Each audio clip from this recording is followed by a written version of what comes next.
నమస్తే, welcome to 9 TV Telangana news.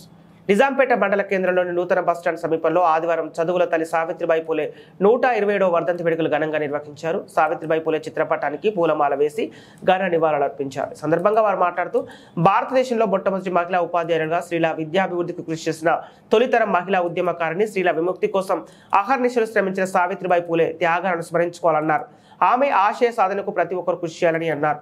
ఈ కార్యక్రమంలో దళిత బహుజన ఫ్రంట్ జిల్లా అధ్యక్షులు దుబాషి సంజీవ్, మాలమహానాడు మండల అధ్యక్షులు బండారి చంద్రయ్య, వేములవాడ నరసింహారెడ్డి, తిరుమల గౌడ్, బొమ్మెన మల్లేశం తదితరులు పాల్గొన్నారు.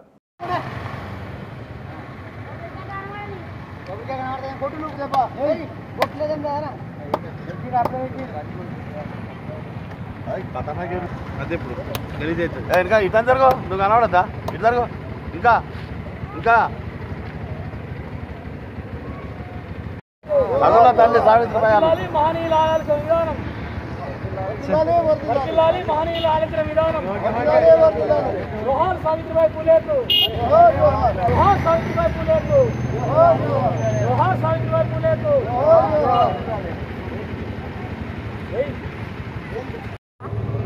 వర్ధంతి సందర్భంగా నిజాంపేట మండల కేంద్రంలో బస్టాండ్ ఆవరణలోని సావిత్రిబాయి పూలే 127వ వర్ధంతి వేడుకలు జరుపుకోవడం గర్వకారణంగా భావిస్తున్నాం.